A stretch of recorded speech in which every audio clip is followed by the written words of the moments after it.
having gone on Instagram and seen my ex post certain photos has created like a really poor feeling in myself. So I did delete the app, simply put, really poor effect on my mental health. So the act of deleting the Instagram app off your phone so you can remove yourself from an environment that makes you feel emotionally toxic and you question your self-worth and yourself is an act of love. We as a society have, especially the younger generation, have been learning and allowing Instagram or social media to raise us to get validation of self-worth. The problem is, you know how there's been research that every time you get a like, you get your endorphin release, and we end up playing the comparison game. That family has a better house. That family has better looking kids, healthier and happier looking kids. That man has a better looking wife, a hotter wife. So you just ended a relationship, you're heartbroken, your mindset is not right. And when you see your ex on social media posting pictures, it does something to you. It brings you down and you start playing the comparison game. And you're questioning, should you either unfollow or delete your social media account to bring back that level of mental peace and wellness and be on your way to heal? Watch this, Coach Adam. Tell me how social media and Instagram makes you feel. Tell me about that first. I think it's a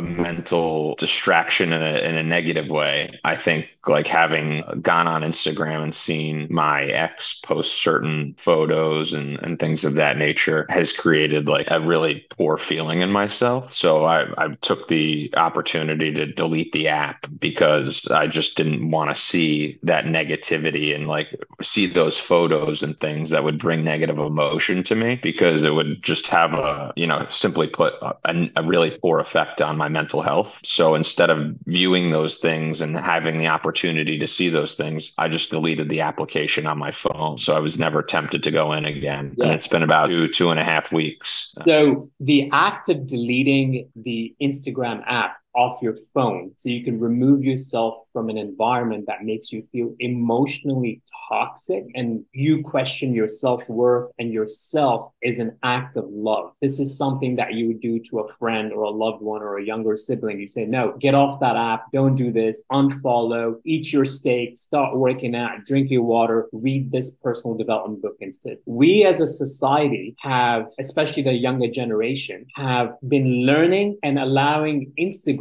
or social media to raise us. We've been looking on Instagram or social media to get validation of self-worth. The problem is, you know how there's been research that every time you get a like, every time you get a heart emoji, when someone likes a picture of you or a selfie of you, and you get this endorphin kick, that is a biologically proven research-based thing where you get your endorphin release. Like you get a serotonin release, I am loved. And the problem is that we end up getting into a vicious cycle of playing the comparison game on many, many levels. That family has a better house. That family has better looking kids, healthier and happier looking kids. That man has a better looking wife, a hotter wife, a better car, a bigger house. That woman has a better husband, richer husband, more muscular husband, a loving and sweet husband. The question we fail to ask is, how the hell do we know what's going on behind doors? How the hell do we know what's going on in their heart and what true love is all about? How much do they actually respect each other on a relationship level? And a selfie or a photo of people going away and posting of themselves with their families or loved ones is one snapshot of doing this.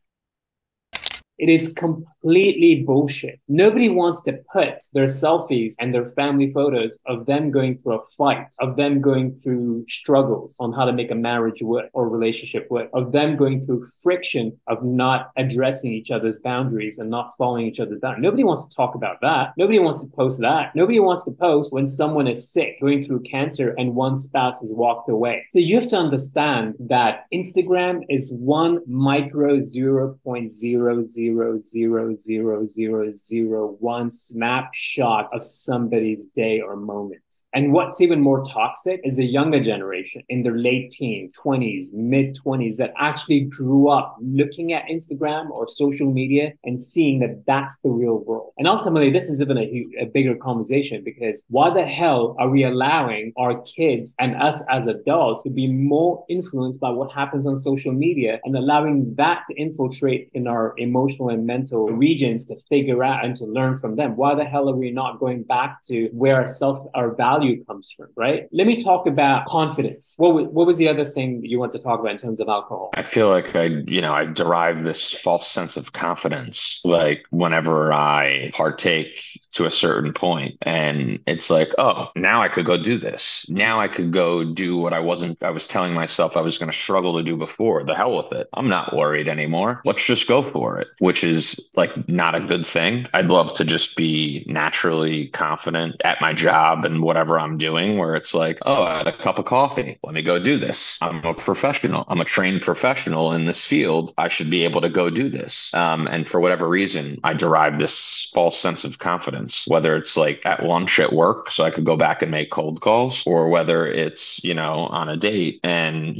forgetting the fact that they're on a date with me because of me and just wanting to have a great time. Oh, I'm going to be that much more funnier. There is a reason why this term liquid courage got popular and this term was formed. So it's both mental, emotional, physical, right? True confidence does not come from a bottle or powder. True confidence comes from having a skill set and knowing that you're good at something and knowing your own value. So let's take an example, right? True confidence when it comes in the fitness realm comes from knowing that I know how to work out because I've invested in it. I know how to work out and do lunges and push-ups at home when I'm traveling, or I know how to do a workout with weight training when I go to the gym because I've built a skill set and I've put hours and hours of mastery into it. So I'm confident that I can stay in shape wherever I go, whether I travel, whether I stay in a hotel, whether I'm in my home gym, whether I'm a busy mom and I love to work out at home because it gives me extra time for my kids and that's my priority, right? So that's what true confidence comes from. It comes from competence. So if you're competent in doing something, you're going to be confident because competence increases your level of confidence. So let's apply that to the dating culture, right? So if you're confident that you are a loving, capable, smart, kind, honest, reliable, trustworthy person, woman or man, you have something to offer and something to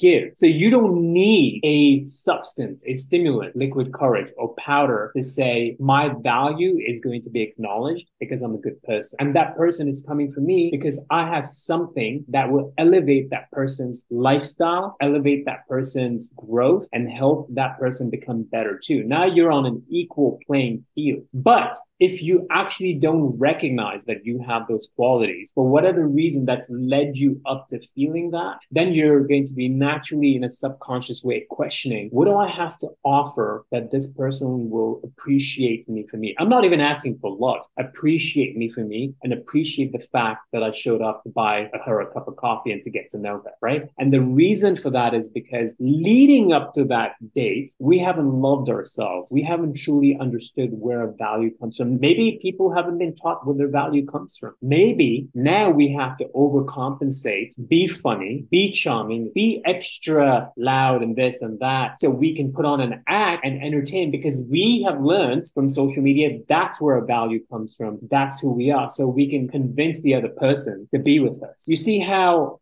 confidence actually comes from your inner self, your inner game, actually understanding who you are, what your value is, and what you have to bring to the table. Does that make sense? Yeah, it does, because I'm guilty of both. Not guilty of the one thing that's very positive, but like I wish I could feel that way every day. And for whatever reason, like that's something I need to work on, is deriving the self-confidence from the self-love piece. I feel like I am an honest, loving, caring, outgoing, extroverted, all the things that you mentioned. I just, for whatever reason, I feel the need that I need to constantly remind myself, because you hit the nail on the head. I'm very guilty of showing up and being like, oh, all right, I gotta be funny, witty, charming, have this great banter. So, they see the value in me. Like I should know the value in me. And if that makes sense. It makes complete sense. Yeah. But here's a question that we all have to ask ourselves. There are times where you can be kind, intelligent, loving, confident, successful, trustworthy, someone that's a healthy individual in mind, body, and soul. And there are times that you will still meet someone and be in a position or an event, and that still won't go in the direction you want it to go, simply because it's just not meant to be, because of whatever reason the universe has decided. But here comes the confidence part. Here comes the self-love part. Here comes the self-worth part. Still still knowing and walking away and knowing that you are still a great individual. You still have something to offer because your confidence comes from you. Now let's talk about how do you build that inner confidence? How do you get from 10 push-ups to 50 push-ups? Compounding growth and making the right choices and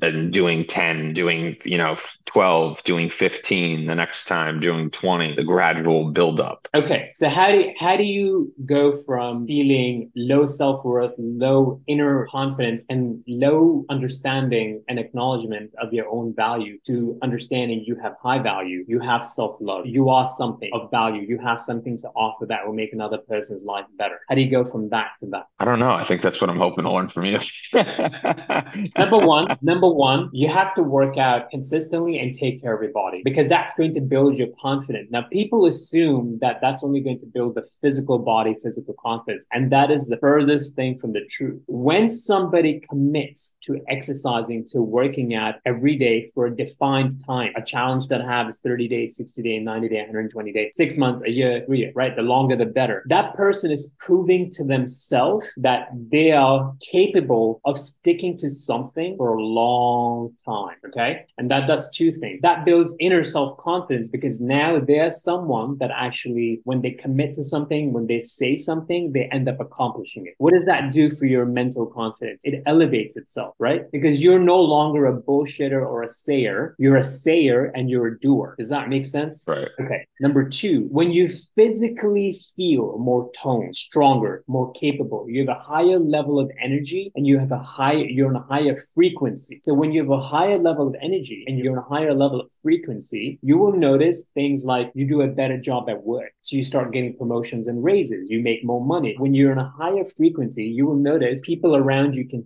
feel it because you're bringing that energy. You're bringing that confidence. You could just be sitting and having a cup of coffee on a date. You'll be like, yeah, okay, calm, collected. You don't even have to be that entertainer. I don't have to entertain you. I feel good within myself. So you bring your own self-worth and your own energy to the table, to the negotiating table where you have something valuable to offer. So you no longer have to do something that's out of the course of nature. Okay. Number three, it develops a skill set and mastery, self-mastery. Now you take that discipline and take that across your life in anything. So what other goals do you have to do that will elevate your lifestyle and your confidence where you have to do it for a set amount of time, 30 days, 60 days, 9 days, 6 months, a year. Now you know how to apply that discipline, the same blueprint to the other goal in your life. So now you start attacking other goals in your life. And that is how you build confidence, by doing what you say for a long period of time. And it starts with one thing: working out, deleting the Instagram app if it's toxic, saying no to the bad food and eating healthier, saying no to what diminishes your self-worth and saying yes to what elevates your self-worth. Maybe volunteering, maybe helping someone else out who's in your position, who's a younger version of you, saying, no, I'm going to help you. I know how to fix this challenge because I've been broken too in the past. That's how you build value and feelings, good feelings within yourself. Does that make sense? Yes. So if you resonated with that video, that coaching session, and that did something to your mindset and your heart set to bring value to you, and you are struggling with a breakup or your body and getting your confidence back or your fitness, I want you to go to my website, ownyourfitness.net, at the bottom, fill out a request to a strategy form, send me an email, and I will personally make sure I reach out to you and we can schedule a strategy session to help you get through your struggles with your mind, your body, and your heart. Coach Adam, until next time, see you soon.